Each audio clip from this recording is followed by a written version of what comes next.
In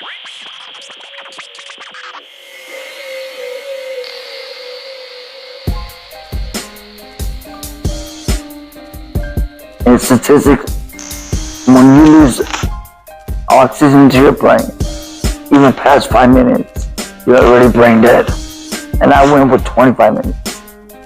They told my family, call your friends and family to say the last goodbye. My heart was hardened. My heart was evil. Like, if you were from where I was from, I have no remorse for you. So let me take care of it. Like in my mind, like I planned it out. Like I'm gonna kill him and his whole family, his whole bloodline. That's how evil my heart was.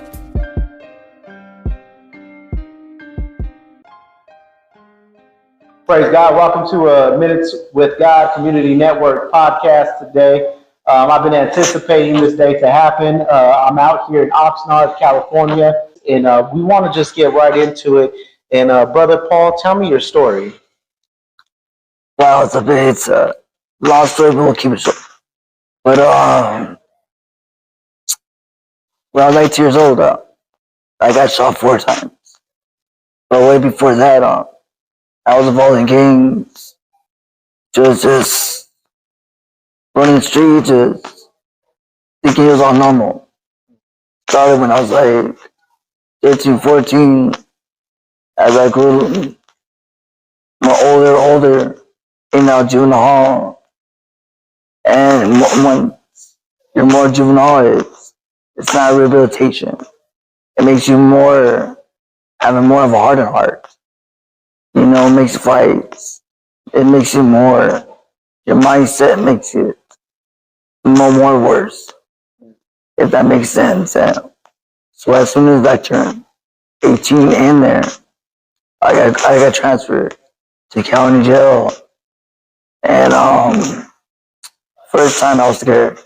For the first time in my life, like I couldn't show it that way. You can't show that you're scared, you're nervous. And my first bunkie, he was a believer. He was. Now I didn't know he was a believer, but he was coming from court, and he was a lifer. And I'm just like wow, I'm in this cell with the life for that. I have nothing to lose, and I'm just here. But he got transferred in. But during the time he was there, he was sharing about Jesus. And at first I'm like, no disrespect, I'm not trying to hear all that. Yeah. But after a while, it penetrated me more. Because he was telling me, this ain't the way you want to go. You know, like this ain't the way you want to hurt your parents. You know, this ain't the direction that you want to follow. You know, because I hurt my family a lot during those times of visitations and times that I hurt them. Or when I was on drugs, or when I was in and out on the streets and calling my dad at 4 o'clock in the morning to pick me up because I got stranded and I'm all drunk or high. I'm in the rival neighborhood. And now I think about it like, I was prepared to go to prison. Because time there's more to it. All this stuff is all brainwashed. Like he was giving me the realistics of it. This ain't the place you want to be. This is not the route you want to be at. God has a purpose and a plan for you. And I didn't understand it more at that time. But as the time went by, I understood it more. So when I got out, I was like, I'm done, you know, like I stayed with my friends, old friends, you know, and I signed up for the military. I signed up for the Marine Corps, you know, and I was excited because I wanted to make my dad proud. I wanted to make my mom proud, you know, like for all the things I did wrong. I was trying to replace it. You know what I mean? Like, and so we had a going away party. They threw for me and everything. And it was a night, and everybody was all drunk. Everybody was all high or something. And they asked me, like, hey, your friend with, one of my friends wanted to get picked up. And I was sober. And so my best friend didn't let me borrow the car to go pick him up. So me and 3 other friends went to go pick him up. And on the way back, they were like writing on the wall like it's like tagging, you know, like when they were like of another rival, and I'm just like, oh man, like you know when they let me do it real quick, let me just like cross that real quick, let me just do this, and I'm like, oh okay. So they convinced me, so we pulled over to Sally. I dropped my friend off, and when I dropped him off, we already picked my other friend up. So he was in the car with me. So my other friend, I dropped him off at the apartment. And later on, like, it was like taking 10, 15 minutes. Like, it was just, like, where's he at? And for me, I grew up, you're always supposed to be on your toes. Like, you're always supposed to have eyes behind your back. And at that moment, I didn't though. Like, I didn't have, usually I have something on me, or usually I have my friends look both directions to make sure there's nobody coming from either way. You always gotta be, what you call it, on your toes. Yeah, yeah. You know, and that's the environment that I lived in. Because you never know what happens. So you always have to have every direction, make sure like nobody's there. Especially in a place where it's not your area. If that makes sense, you know. Yeah, yeah. So you grew up in an environment where you had to be on your toes, and in those kind of environments, you normally can feel tension. Yeah. Yeah, it's hard to explain for people that don't live in an environment like that. But for our audience who may have had sheltered lives or something, we have a culture in some areas of our country where there's that kind of oppression that exists. There's that kind of evil where you feel that you need to be on your toes because of what you wear, how you look, or whatever the case may be.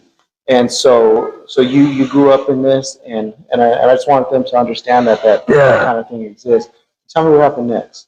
So it was we listened to music, and I wasn't thinking. I was just I'm me, you know, like I was happy, like I'm actually doing something. Like I'm gonna be gone in 2 weeks.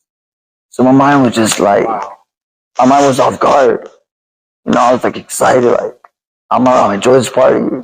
I'm gonna leave, you know, like it's gonna change my whole life, you know. And so I seen this guy walking, and I didn't think nothing of it. I thought it was my friend that I dropped off. So he was coming towards my way, and I'm the driver, and my friend was a passenger. He was in the passenger seat, so it was an empty seat. So usually instead of, I was tripping out because usually it's supposed to go on the opposite direction. And it was coming to on my end, and then it came so fast. It came so fast that as soon as my window was like cracked half open, and I had my seatbelt on,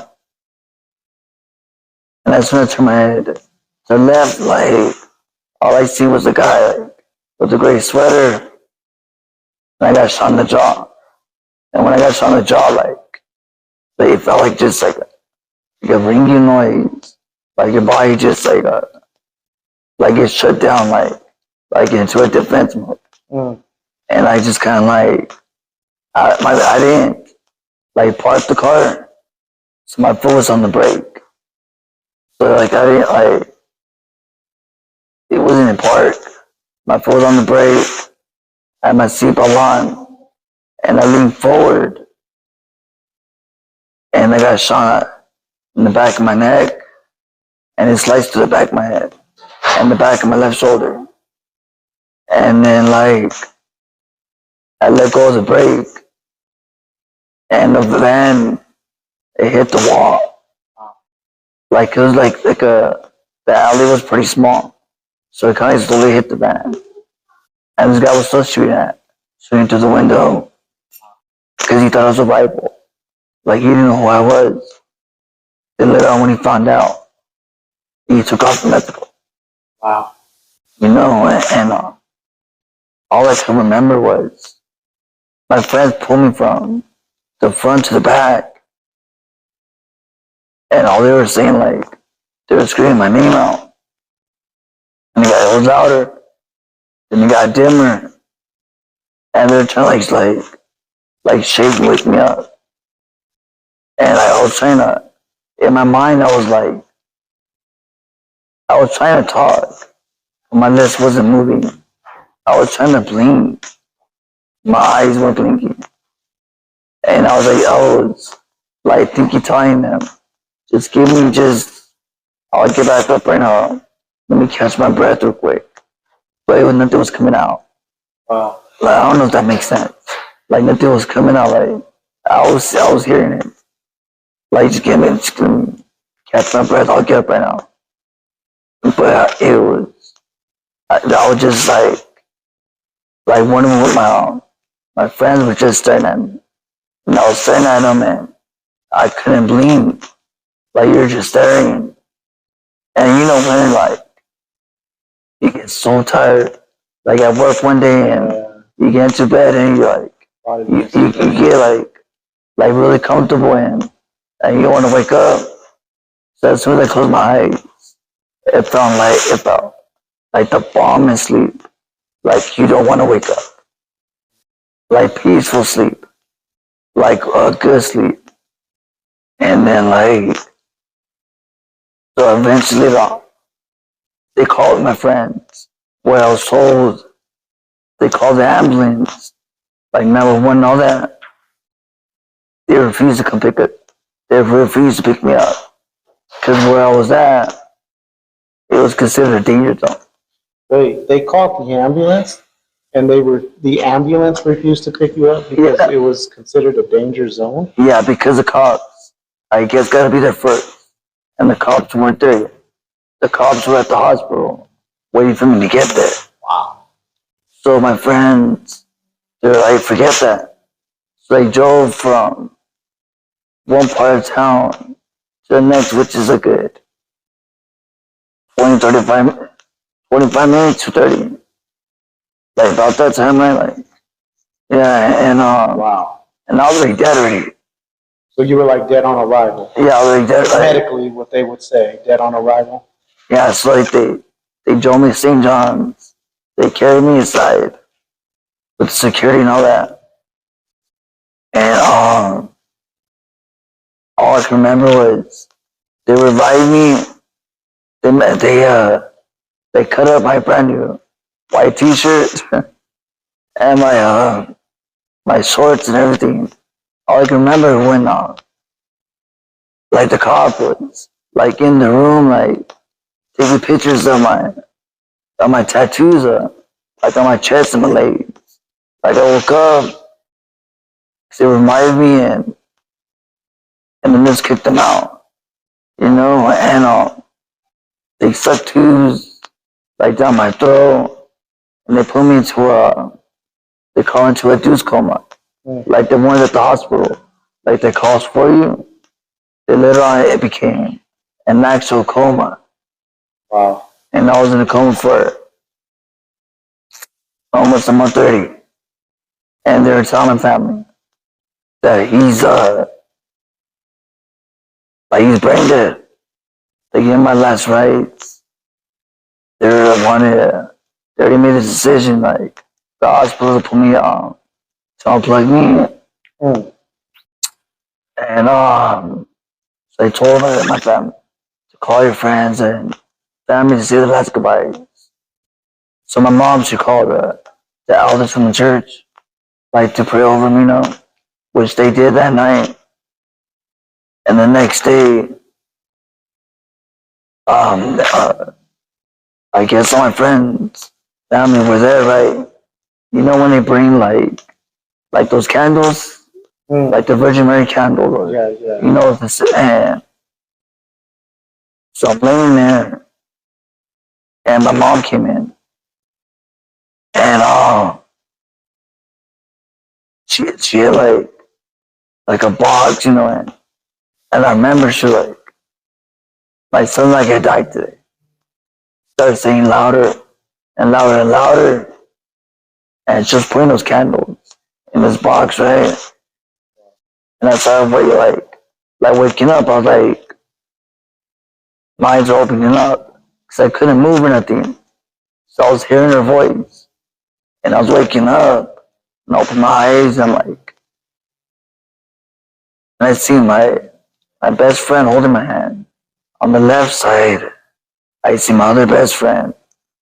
On my other hand, with their head down, and people crying. The room was packed up. I couldn't feel nothing. I couldn't talk. I couldn't move. I couldn't do anything. I was just barely could move my neck. I could move my eyes up. And I was just not understanding what was going on. Yeah. And then everybody got kicked out of the room. But I remembered, and the nurse doctor came in, and they were just like, can you feel about your legs, like they're just talking. And I had to blink my eyes, for yes or no. That's all I was in a car accident. Like, nah, bro, you're about to get unplugged. And I'm I'm moving my neck now, but in my head, I'm what? I'm gonna get unplugged, what do you mean? You're about to get unplugged, you're about to, just die already. I'm you're supposed to be a vegetable. Wait, so your friend's telling you you're in this situation where you can't move, and nurses and doctors are telling me this. That you're about to be unplugged? Yeah, 2 hours later, after the busy hours were over, after they said their goodbyes, I was gonna get unplugged. And did you understand that they were talking about they were gonna take you off the plug life support? I didn't know what that until they actually broke it down to me. The way they put it was after that, they were that guy Superman, the one that broke his neck, and he was paralyzed for the rest of his life. I'm I blinked my eyes, yes. That's how they're very mean, that is scary. They're that, no. You're understanding, you're hearing, you're starting to reason, and they're explaining to you how you're going to die on the hospital bed, and you don't have no speech defense. You just have your body language, you blinking your eyes, letting them, communicating to them okay, I hear you, you're telling me I'm going to die, and that is goosebumps right there. Bro. And I was just shocked, what the heck, are you guys serious? I had my thoughts. They didn't know that. To their knowledge, my mind was messed up because in statistics, when you lose oxygen to your brain, even past 5 minutes, you're already brain dead. And I went with 25 minutes, 30 with no problems. And my mind was completely normal at all. It was completely normal. I understood everything, but they didn't think I did at all. So they were trying to break it down. If I wasn't coherent. If that makes sense. And then you have cops coming in, telling me about who shot me, and I already And right, They were questioning you while you were on your deathbed. yeah, Trying to and get the information. like a few days later, Oh, okay. So after that. yeah. Okay. And in reality, like I didn't know who this guy was. Like, you know how people tell me like, oh, you like it's you're not gonna say nothing, you know? Because it's the streets. Yeah, So they don't expect you to say nothing, but they want you to say something. yeah. But So you don't they- remember who it yeah. was? So I don't even know the guy. I didn't know anything, but they later on, with my friends, they came into my room there, like, we already found out who did it though. Oh, they did. They Okay. already found out real quick. And they're like, and the guy's friends, we were rivals with them. Okay. And they're like, we don't want no problems or nothing. Yeah. So here's his information. Do as you please with it. So we give you the green light. If you guys want to do something to him, there's not gonna be no repercussions at all. Anything like that. And And that's and Cali gang like. That's for people who don't understand yeah, the language. When you get the green light, that means that you're free to go ahead and get your revenge without us putting revenge on you. And that's California street life. Yeah. and it's insane. And at the same time was the cops arrested mostly all my friends on the day when they went to go visit me because they were on probation or parole. My brother went to prison. My friends went to jail. Other ones went to juvenile hall. So they just kind of did like a whole sweep in the hospital because they didn't want to have revenge. If that makes sense. And so that was crazy. I didn't know that happened till later How on. old were you at this time? I barely turned 19. Barely turned 19. So here you are, 19. I'm going to recap for the audience. So we're with Brother Paul, Day by Day Ministries. 19-year-old, he gets shot. But during this time, he wants to go to the military. He wants to make his people proud. He wants to get off the streets and do right. And in the pursuit of wanting that, he loses his guard. And life is gravy. And once he took his guard away, somebody came, shot him. He finds himself needing medical help. The homies call the ambulance. The ambulance don't want to come because of the neighborhood, what's involved in that neighborhood. They drive 30 minutes out or whatever to get to the hospital. Yeah. They're telling him while he's a little semi-conscious that they're going to pull the plug on him. He's understanding what's happening now. He's trying to get his conscience back. People are coming in telling him that, we know who the guy is, you got the green light, this and that. And imagine that at 19 years old, all this happening within like a day or two, right? So this whirlwind just coming at you just like in 2 or 3 days. Yeah. You're shot, you have all these emotions to deal with, people are running up in your hospital bed, letting you know, hey, just different things. You can't defend yourself, you can't really speak, your body language with your eyes. Wow. And they're just waiting for my say so because they're just waiting for me to give the green light to them to do it though, and at that moment, like, I was thinking in my head, like, you know what, I'm gonna get out of the hospital first. Let me just get out of the hospital first and let me deal with it. Yeah. And my mindset was, I go with like, this ain't gonna happen. Like, my heart was hardened. My heart was evil. Like, if you went from where I was from, I have no remorse for you. Right. So let me take care of it. Like, in my mind, like, I planned it out like, I'm gonna kill him and his whole family, his whole bloodline. That's how evil my heart was. And I was very open with that. So I waited for it. So then later on, they transferred me to a nursing home. And that nursing home is like a place where people pass away at. Was it considered a hospice that they put you in? It's called skilled nursing facility.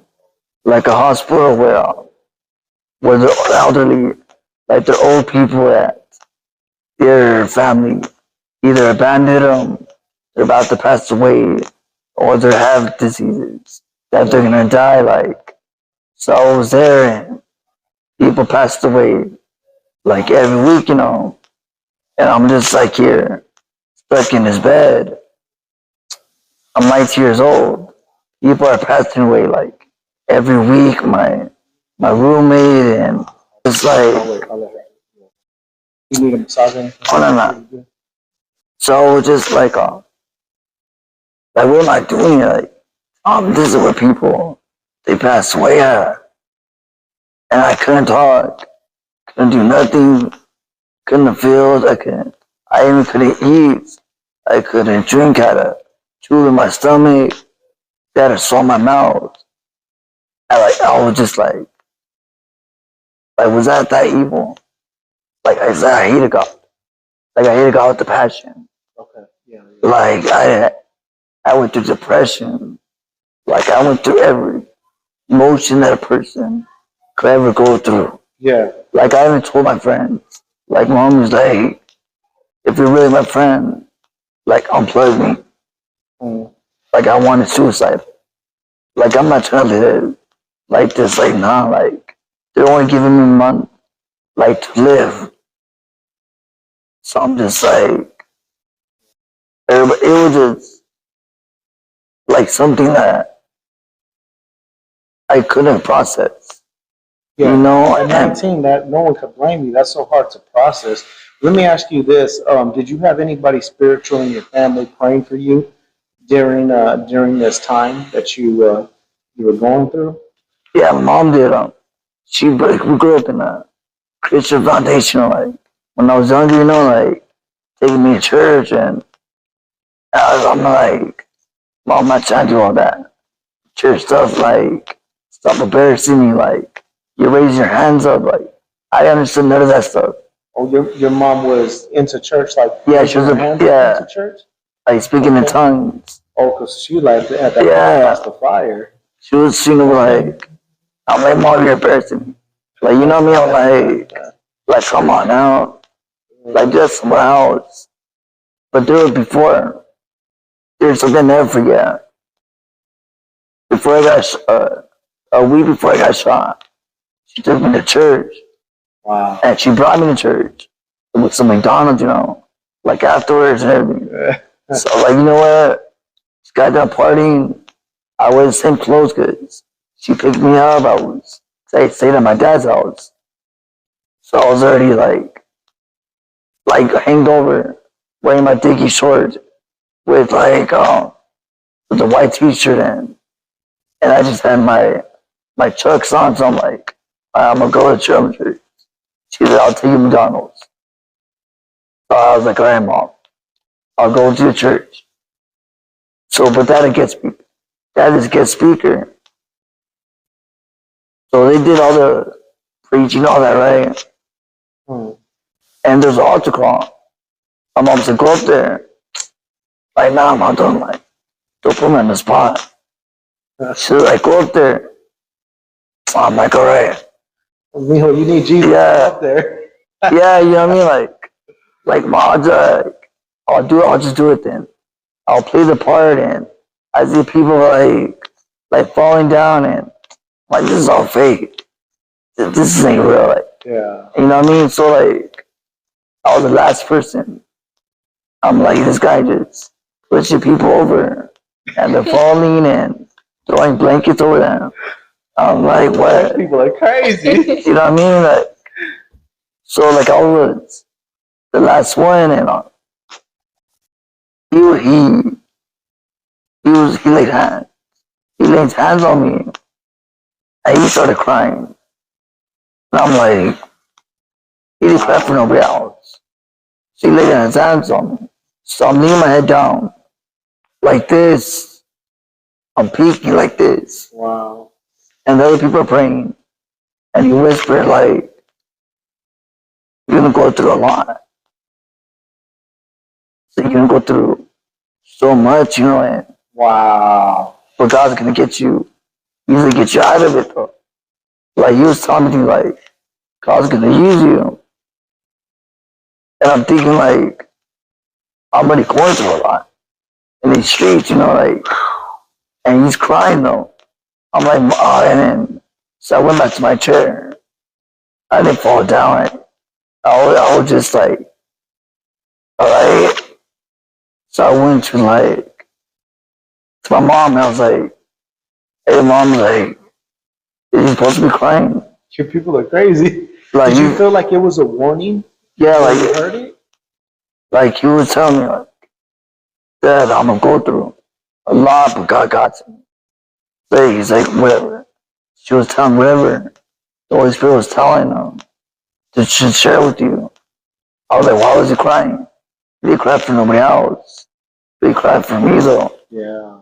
And I'm thinking now, like a warning, huh? Like he's seen what I was to go through, Now I understand, like, Wow. it's been like it's gonna be 18 years in October since my injury. So now I understand. Because I went through a lot. And now, I don't regret it though. I don't regret being shot. I don't regret what happened. Like, I get when as soon as I gave my life to Christ, and I started talking, later on, like, I had peace. And I forgave the guy who shot me. You know, because I always tell people this, like, if I was in God's shoes, when I got shot, like, I wouldn't even save my life. I didn't deserve it. Like, I would just let me bleed to death. But you gave me grace. Like, you gave me mercy when I didn't even deserve it. And, like, I remember when I gave my life to Christ, it was the day before Christmas, and my mom got arrested in the hospital because when I started talking, there were nurses, there's 4 nurses in the hospital. When I couldn't talk, they were, when visit hours were over, they were abusing me, like physically and sexually, like, and I couldn't do nothing. Like, they were like, crack jokes when they do bad baths, where, like, talk about pride parts, or trying to, like there used to be like a gurney, right? They take you back, it's like a big pool. They lay you on it, and like at 4 o'clock in the morning, they'll put you on it. They'll dunk you into a pool, and they're like, just say, like, they're busy talking, and the water's filling up, and then realize, like, the water's going to my throat, and I'm aspirating, like I can't breathe, and my right lung collapsed. I used to get pneumonia a lot, and like there was so much more though, leaving my feces, leaving your urine, like close the door on you, so you couldn't get help. Like though, like just, man, there was a lot. And when I started to talk again, they were trying to do the rounds, like trying to clean me up, and like real talk, like I was like scared, like I told my mom's like nah, mom, like don't let them in my room. They're like, why? Like, I've never seen you like this before.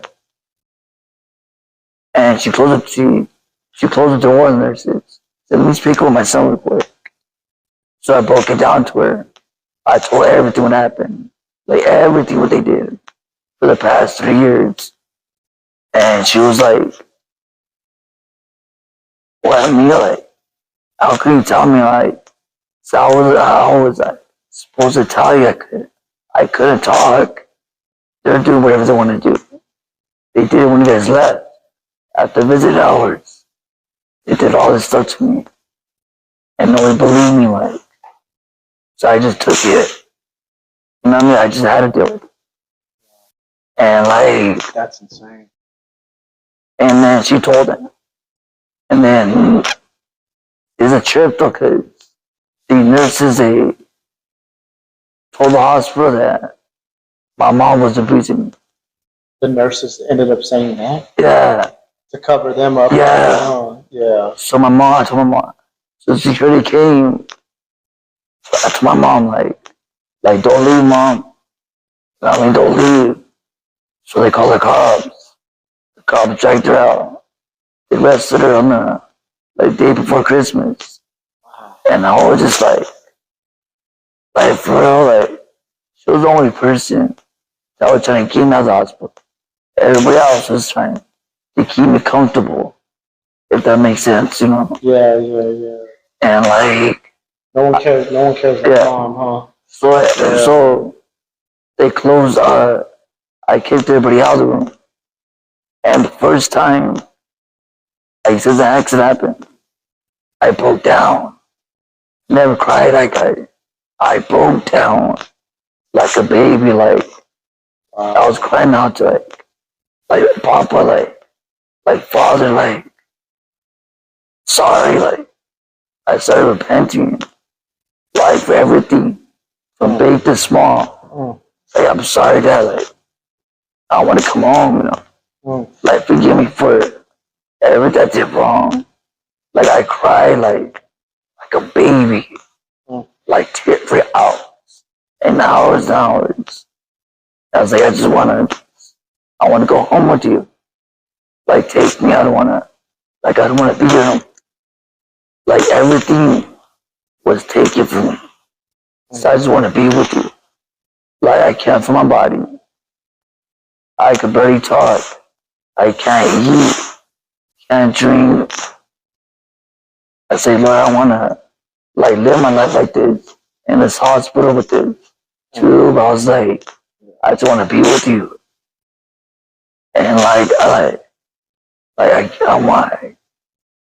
give my life to you, Father. This is not my body. This is your body. This ain't my life. This is yours. So, Father God, I give my life to you. Like I would dedicate my life to you. I would dedicate my life to Christ that night, you know, and I didn't say, Lord, I was like, now, like, can I come home? You know what I mean? Like, cause I didn't want to be there. Like, when I mean come home, like, I wanted to be with the Father. Yeah. You want to leave this earth. Yeah. Right. You know what I mean? And the Lord told me straight up. I know this sounds crazy, and I wasn't on no medications or nothing. He was like, nope.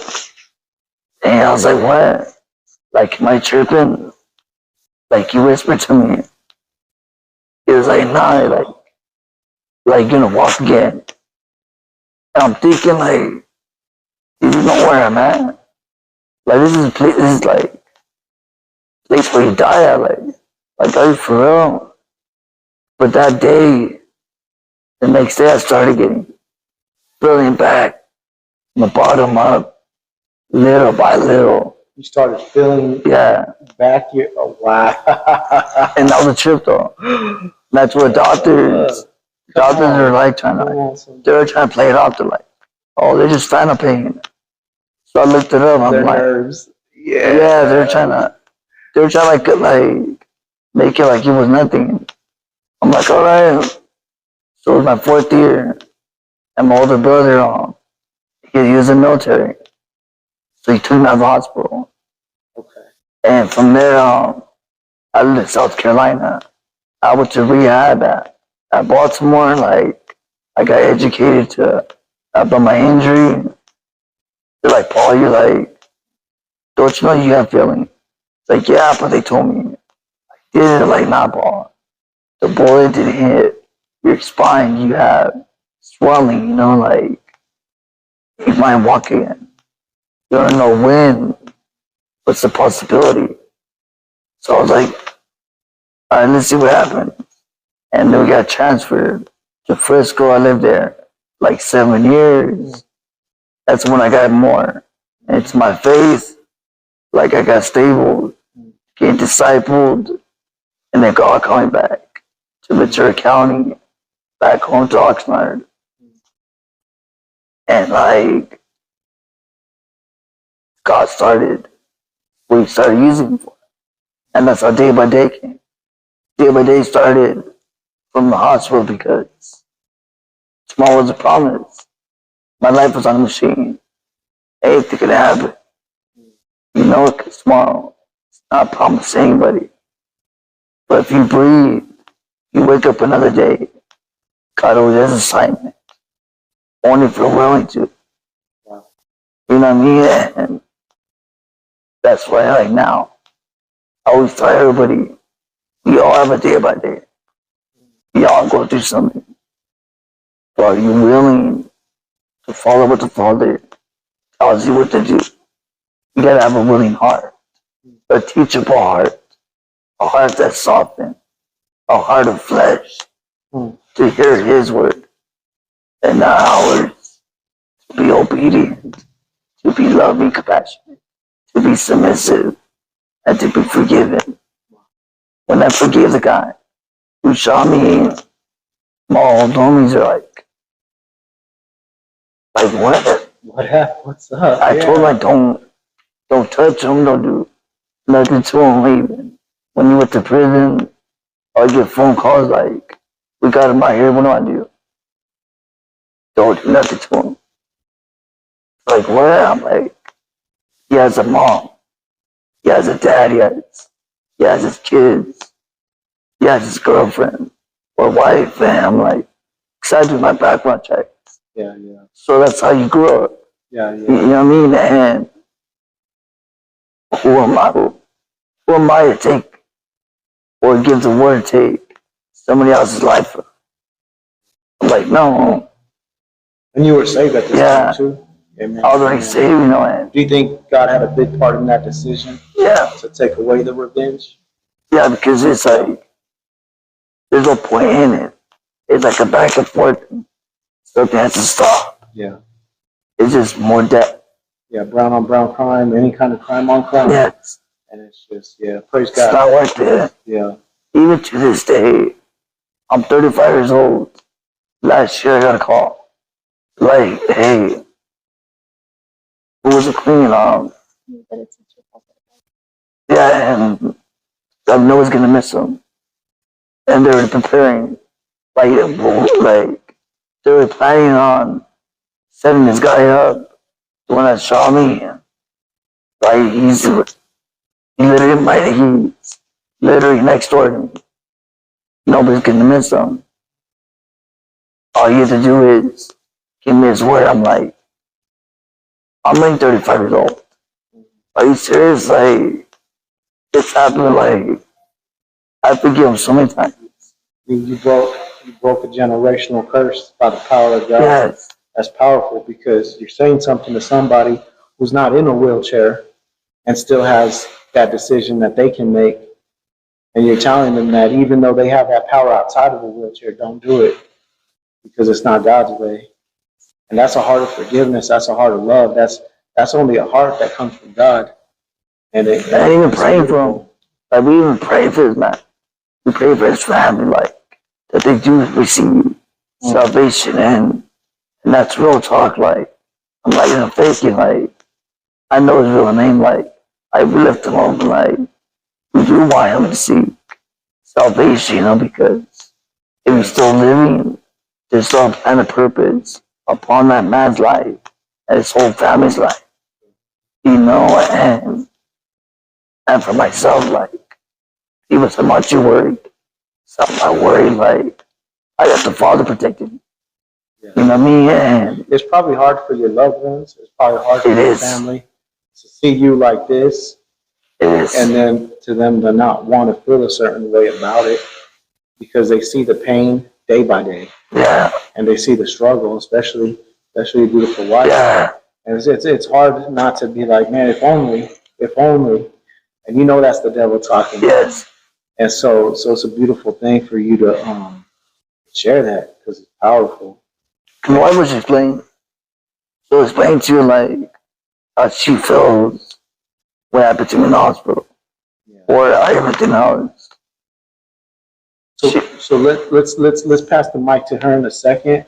Let me just recap on this part. So you, because I think this is important. I'll repeat it like a parrot if I have to. A week before you got shot, you were hungover. Your mom invited you to church. Yeah. you get to the church house, Mom, don't embarrass me. I don't want to go to the front, but she compels you to get to the front. And maybe you went to the front to shut her up or whatever, Yeah. however you felt. The preacher dude, the altar call dude, he's laying hands on people and it seems normal. Then he gets to you and then he prays for you, but then he's crying. Yeah. And now you're feeling a certain kind of way because you're like, why is he crying? He didn't cry for the other people. Yeah. And then he prophesies over your life. And he tells you you're going to have to go through something tragic. What was his words? What did he say He again? told me like, you're gonna go through a lot. Like you're gonna go, and to know that God got you. And it's gonna be hard. And he's crying when he's telling like you he's this? crying to this. And I'm thinking in my head like I'm already going through a lot on these streets, and I don't understand. And then when I went back to my seat, I told my mom like, what does this mean? I'm already getting like shot at or going through things like, You felt it before it even came. yeah, like, Something. yeah. Okay. So fast forwarding, and then now you're in a nursing home. Now you're dealing with medical things now. That I didn't know about. Yeah, and you're dealing with what we hear on TV shows. Like, who would think in a million years you would be in a home where people were abusing you? Yeah. I hear that stuff on TV shows, and I never think that that's what's going to happen to me. But then I run into someone like you. You've had this experience in life before. So I can't sit here and say that it doesn't exist because you're proof that it does exist. Court battle, and even the nurses that did it, I forgave them. Yeah. They put my mom in prison for 4 years Wow. with the court Wait. They put her in prison for 4 years? for dependent abuse, abusing me, and all their abuse. Wait, your mom did time too for this? It's all over. All you have to do is Google my name, it'll pop up. Wow. The case is still open. Spent 4 years in Chinchilla prison I hope that for something she didn't do. Yeah, I hope they grant any money that's due to you guys for that. So then you come up, the Lord gives you this ministry day by day. I don't want to pass this part. You got educated and there's a point in life where you may be able to walk. So now, I went to college at Cisco. I went to college 4.5 years, and I came back, and the bullet body restricted. The reason why they couldn't take the bullet out of my neck, it was causing like pressure. Now with the bullet, the body's rejecting the bullet. So I have total feeling now. I eat them all, like, now they're telling me, oh, you have a chance to walk again. Amen. And I want people to, when they hear this, I want people to pause because I feel that. I feel one day. I feel it. So if you're watching, you're a believer, pray silently for his recovery. Speak it openly wherever you are. If you're not a believer, I want you to see the miracle that's going to happen in this story because God's a God of miracles. And so I stand with you. I believe that God's he's gonna lift you up out that bed, bro. Like the same doctors that told me I wasn't gonna walk, now they're telling me I am. Yeah. That is a possibility. Yeah. And just to hear from. I'm coming back to that interview. Yeah. And just to hear from their mouths. To me, that's a blessing. So they spoke total death on you to go into speaking the possibility of a certain kind of life. And that's a trip. That's amazing. So let me fast forward to this part because day by day ministry, the name alone, you might just look at it as a slogan, but once you understand why it's day by day, because maybe you're a complainer. Maybe you're the kind of person that's like, you know, my life is so horrible. But let me ask you this. Are you in a wheelchair? Did you get shot? Did you have all these kind of trials? I don't know what it is. I don't know what's up with the pulse, but it seems like God does something with the pulse. So anyways, so we're sitting with Paul in the ministries day by day, and for that very reason, like it's an incredible ministry. Now let's transition over to your wife. because this got to be crazy on you. So I'm going to pass this mic to you, and I mean, share a little bit of your perspective, or share your challenges, and why love carries you to do what you do today. Because you're a miracle. You're a miracle, especially for Paul. I just wanted to touch really quick on how he was saying that, how God transformed his heart and, softened it, where he forgave the man. And just how at times, we go through these struggles, and we don't really realize why God, why we have to go through these, but we know that God's in it, right? Because his word says he works all things together. And I really believe firmly, do you know what I mean? Yes, in those almost 3 years that my husband wasn't able to speak, and, just things unspeakable, occurred. But God was able to use him, work in him in that time frame, because if he was able to speak, he would have gave that green light. Because that's who he was at that time. Do you know what I mean? Wow, He would have been yes, because he's very transparent. He's at that time when it happened, when he understood, okay, what? I'm paralyzed? You know what I mean? He was walking one moment, goes to sleep, wakes up, and he can't feel, he can't talk, he can't move his head, nothing. And then they tell him what happened, and he's like, hey, you know what I mean? I want, in his head, he wants this whole person's bloodline taken out. Right. So God, uses, it took 2 years, and, for him to allow the Father to work in it, to now that he can speak, he's like, no, I forgive him. I forgive him. And I just think that's so important, because I feel we go through so many things that we don't understand, but it's God's working in us. You know what I mean? There's a greater good. There's a bigger purpose in this. So I just wanted to touch, you know what I mean? Just in that forgiveness, that in that waiting, God's working. It's working in that. And so you are literally a helpmate in this situation. And we hear that figuratively said in the Bible, but you're there with him side by side. Talk to the women that feel like they want to give up just because a nail broke. Talk to them. It's really God, if there's just no other way that I can stand beside my husband, endure, motivate myself, or so forth, if it wasn't God's hand upon us. Honestly, it's really, really him. My husband, he'll be very transparent, you know what I mean? At times, I don't have the best attitude. Sure, yeah. But no, God, he's so faithful to us. But yes, as far as, I can't take any credit to be it's just the grace of God, just the Father working in us and through us. But it's hard to even speak, because it's just God, he's done so much in my life, shred or hospitals and surgeries and at times, how you said, that, and I think that's the beautiful part at times, because I'm a very shy person, as you can tell, I don't really like to talk, so I think sometimes silence speaks louder, because there's times how he says, when he's in the hospital, I'm so grateful that they allow me to stay with him.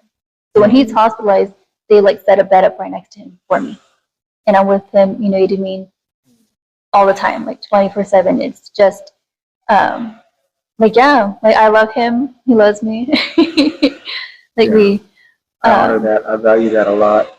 But I really, it's just, God is so good. And we knew each other since high school. Yes, and to know so the you guys are high school romance. No. No. To never know that was my husband right there. Yeah, There's me just either. no way. I never saw We're in that the same coming. group. I never knew that my wife was right in front of me,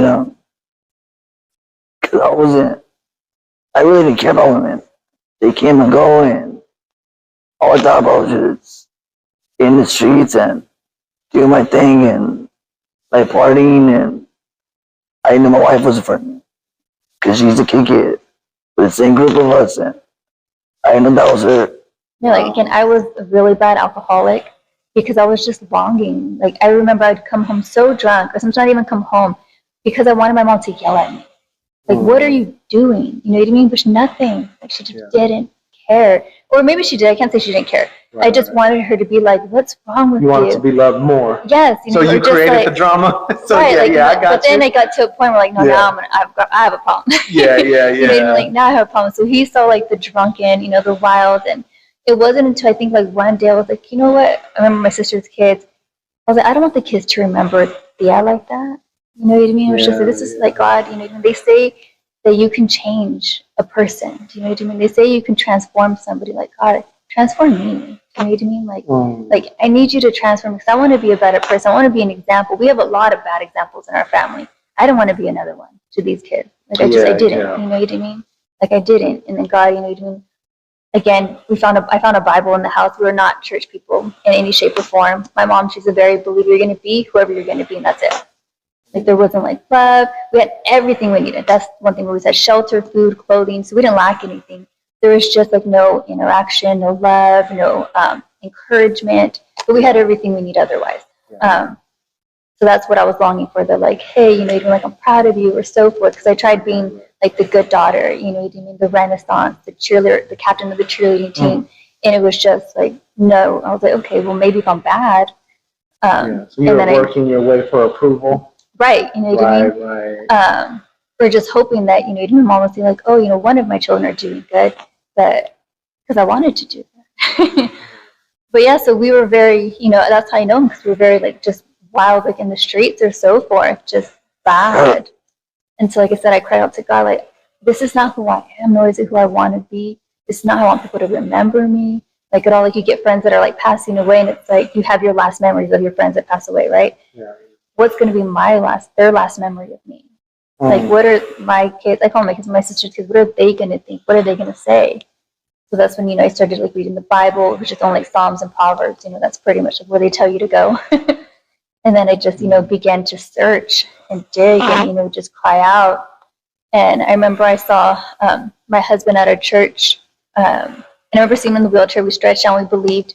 But to me, his promise had already came to pass. So I never thought that it was, doing that was Paul Murillo until they had tagged him like Paul Murillo. And I was like, wow.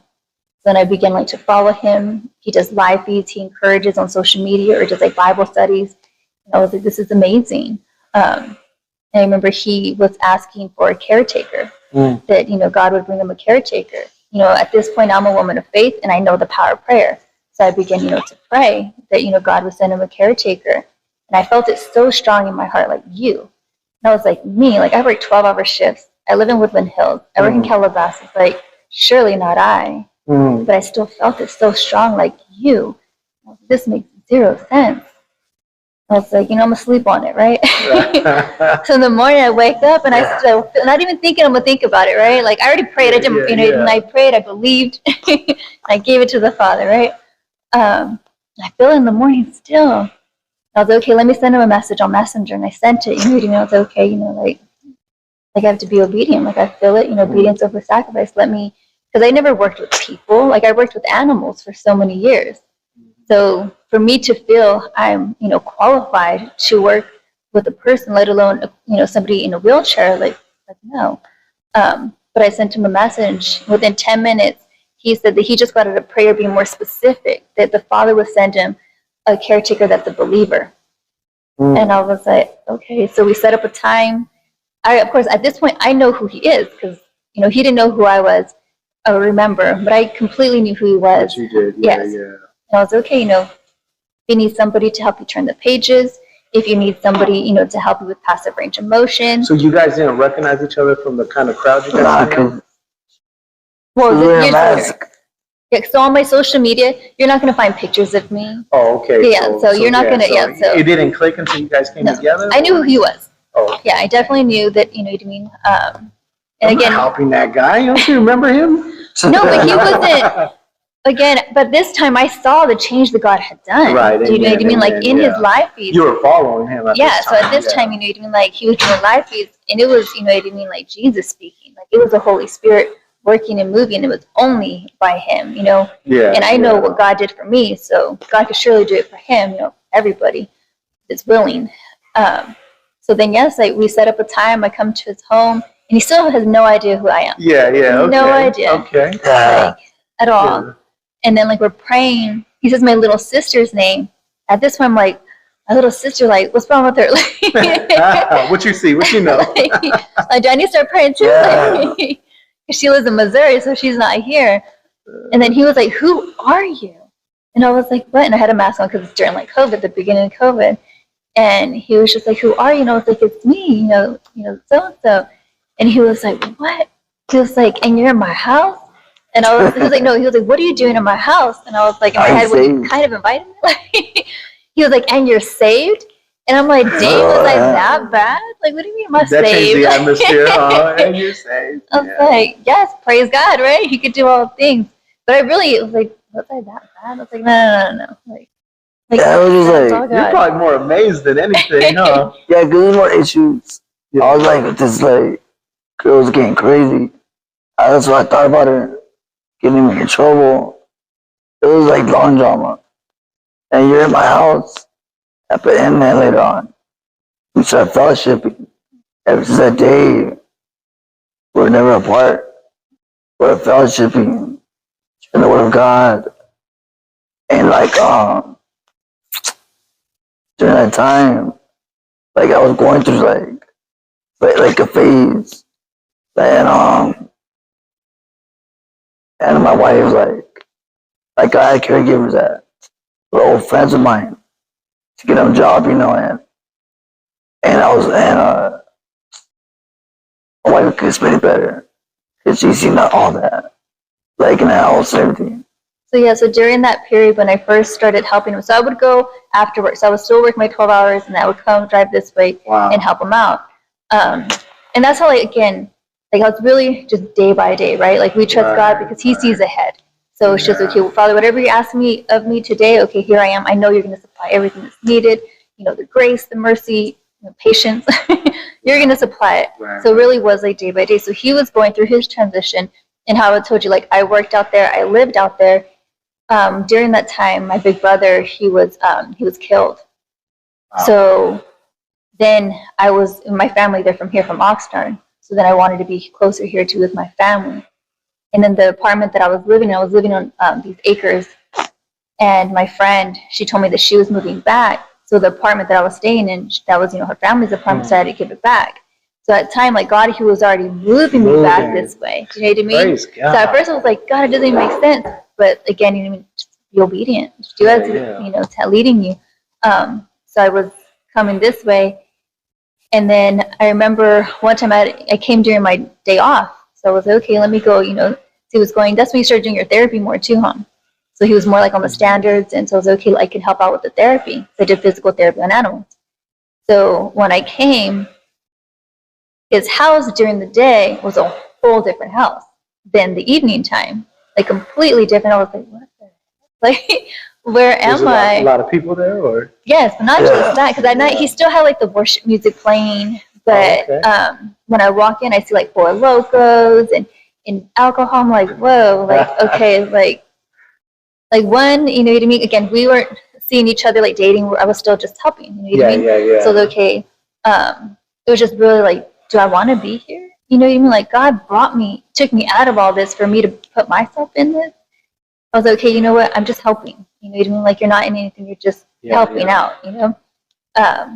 So then I was like, you know what? He's in the room all the time. He may not really know what goes on out here, so I can't really say like this is you. But let me, maybe let him know what's happening outside. Because he has a beautiful heart, and just how he came from the streets, God can transform all of our hearts. You know what I mean? That's right. If we allow him to, remember, we are creating his image and his likeness. That means there's awesome in all of us. There's just so much goodness and purpose if we allow him to, obey him. So then when I would go into his room, like, again, so there was like former gang members, but I feel like he's just trying to help them out. Like, who else is going to hire them? You know what I mean? Like, I'm all about that too, because I know where I came from. I know my family. So there's nothing wrong with this. Don't have a problem. But if you're still drinking, doing drugs and so forth, are you trying to change? You know what I mean? So that's a whole different, you're helping somebody get right, or you're just giving them a place to hang out. So I asked him, not right away. So we finally shared like how we felt about each other. So now I felt like, okay, I have some say. So now I could be like, hey, this is what I see. Now you tell me. And of course, he was just like, it's what it looks like and it's not. And I was like, you hear that in the world. Like, what do you mean? You know what I mean? It is, but it isn't. Yeah, yeah. And that's when he shared, he was like, no, he was like, yes, I was heavenly involved. You know what I mean? Yeah. He was like, yes, I was heavenly involved. He was like, but, you know what I mean? Like, I'm transitioning out. So I was like, okay, well, I see people coming to your house saying like, hey, I just got out of prison. Like, I'm here to report. Like, this is way too familiar. Remember, I come from this lifestyle, so I know what that means. Yeah. And he was like, no, like, that's not my life anymore. And sure, and I was really like, you know what? God was like, just hold on. I'm like, Father, I hear you, but I'm not trying to be around this. Like, I'm really not at all. Like, this is just like playing with fire. You know what I mean? Like no. So you had that voice of reason going on. And, Yeah. Because I understand your position and I understand his position. And so that's the thing, is because I understand that if he was a figure and, people are coming over and, what I'm saying, that's hard to kick for a guy. But here you are, Holy Spirit filled, and you're coming here like you're being a helpmate before you even knew you were a helpmate. Yeah, praise God, yeah. And then sure enough, he made a phone call like to the older ones, like, hey, you know what I mean? Like, I'm all in for Jesus, you know what I mean? Like, I don't want this life, you know what I mean? Like, all respectfully, like, I went out and they told him, like, you know what, there's nothing wrong with you wanting to be a good man. There's nothing wrong with you wanting to follow, like, the Lord. Yeah. He's like, you have our blessing, you know what I mean? Like, one of them's actually been like a pastor somewhere else. And he was like, if anybody says anything like your name is good, you just can't come back. He was like, no, I don't want to come back. Like, I'm out. Are you allowed to come back to minister? Oh, no, yeah, yes. Absolutely, right? Yes. You got the green light for that? Yes. And now they come to me. Yeah, they come to him for prayer. When the little boys like had an accident, asked, would you pray for my son, his healing? That neighborhood, the younger guys asked him like, hey, will you come and do an outreach in our area? So like you can tell. I didn't realize that. I didn't realize you were connected in that way.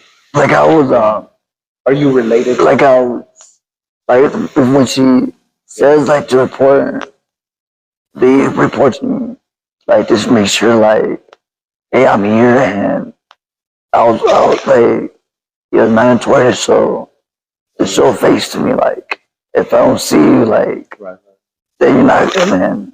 I'm gonna send somebody to go talk to you real quick, because that's how I was, and that's the kind of authority I had at that moment, and it didn't matter if I was in the chair or not. It's all the work that I put in before I got shot, and I told my wife, just wait,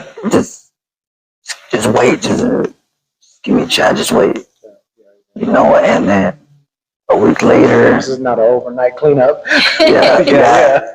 So like a week later, everybody was gone. Wow. Oh, praise God. You know what I mean? And praise God. Yeah, because it was like I didn't want to be lukewarm. I wanted everything be to the Father. Yeah. I surrendered everything. So this consecration moment happens. You're like, I'm gonna. You're good, sis. I got you. Thank you. So this consecration moment happens. Your helpmate comes. Yeah. And then you this God now God's taking it a step further with you. And it's like, it's time to clean house, because I'm a God of holiness. And see, it's cool. The baby steps are cool. Like, you say your quick prayer to God, you get your devotions in and things like that.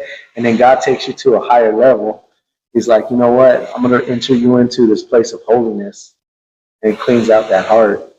Man, that's beautiful. And since that It day, was hard for him. Like, he really went through it. I believe because it. again, all of a sudden, like, there's nobody. Right. And I was like, just like, God is faithful. He will bring, you know what I mean? Like, he will bring a family, you know what I mean? And sure enough, like, brothers started coming, you know what I mean? It was just, again, how you said, like, it was clean now. It was holy. Yeah. It wasn't, and the ones that, came around, like, they still come and, like, they'll tell me stories. I was like, wow, you know what I mean? They're just like God has changed him. Like, of course, in the beginning, I was blamed for it, like, oh, it's your fault, you know what I mean, that he wanted to become Christian. I was like, no, like, he was already speaking of God's goodness long before I came around. Yeah. Like, But deep down inside, we all want a good woman. Yeah, and you happen to get yours this way. yeah, and Praise God. after a while I was happy, like, and God started opening doors. He started flourishing. The ministry since day one. Because I give him everything. Yeah. Like, I give him all. Like, when people say it all, you can say it. But when you actually do it, it's a completely different. And God started opening up. It started flourishing. Like, it was amazing. See what God was doing with it. And only been a ministry to like an official day by day, like nonprofit, like 33 years. And God brought it because it's his ministry. We're just a part of it.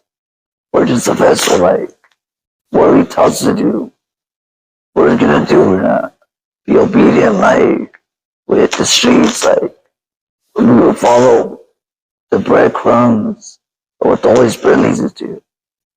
You know, if that makes sense. You know, God opened doors for us to hit the juvenile hall. Same juvenile hall where I was busted at. And the same high schools where I got kicked out of. The same places, same neighborhoods where I used to go do the wrong thing, and now we're doing the good thing. Even in my own neighborhood, we just did an outreach to give back and not take away. We partner with the Boys and Girls Clubs. No, God opened so many doors, and we didn't even deserve it. We're not perfect, none of us are. But we're maturing more because we're learning more day by day. Like, if we're willing, he's gonna take us from glory to glory. He's gonna show us what his will is, not our will is. Our will is to glorify his kingdom, not ours. It's not about Paul's, not about Angela's. Like, it's about the Father. Like, you know what I mean? And people, they lose track of that. They get caught up in religion. We're not about that. We really want to show the love. We really want to encourage you, like, lift you up, speak life to you. It's like iron sharpens iron. We really want to, like, walk this walk with you. Not just say it though, but be doers of the word. You know what I mean? I may not, like I tell everybody, like, I just need something to push me.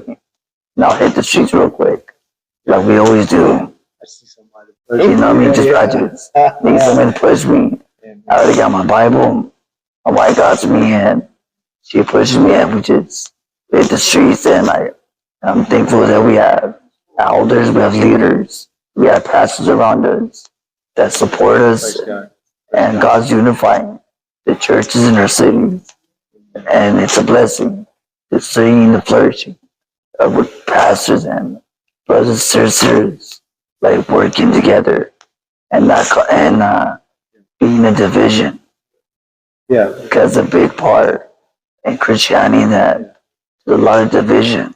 Let me ask you this. Life hits different, or the conversation hits different about God when you really go through something. And you're kind of like that Lazarus that came back and was able to warn the people. And, you know, I remember being in the streets. You know, I'm from Arizona. Yeah. My case happened down there. We're a little bit different than California is. And, you know, I have my family involved in some things. And no matter where I go, Brother Paul, the same issue of heartache, the same issue of sin, the same issue of pride is in every state. Yes. It happens to every single person. It may be a little different, but it's the same thing though. Yeah. We all struggle with something. We all face obstacles. We all face trials. We all face things that people may not know, but God knows it though. And the one thing that we all have in common is God is our lifeline. Our Father is our lifeline. He's everything to us. Yeah, that's right. You know what I mean? And that's beautiful. You know what I mean? That's beautiful. Like, to be honest with you, and to everybody else, like, I wouldn't change nothing. Even if I don't walk, I'm still gonna praise him. I mean, like, I'm in it all the way. Like the same way I was loyal where I used to be from. Yeah. I'm loyal to the Father, 100%. I see that, bro. I like when I first met you, I seen you on like I told you, I came out here and I was like, I need to go see him. I don't know him, but I need to go see him. As I felt compelled to come do an interview with you. But the first impression I seen when you guys were pulling up is I seen the joy of the Lord on you. Your smile, bro, carried a presence in the room. And I was like, okay. And that's like, yeah, I was like, okay, we're gonna have a good day today. Yeah. Yeah. So hey, you know what? Newfounded respect for you, bro. I'm so glad that we were able to make this happen. I'm so glad we have this event that's gonna happen tonight. We'll be able to share with the people and just a new relationship. And this is a long video, but if you have any pictures that you guys want to include in it, we can send it over. We can put it in the screen. And for those who are watching, I hope you were blessed by this. Those who watched all the way through, I know you were blessed by this.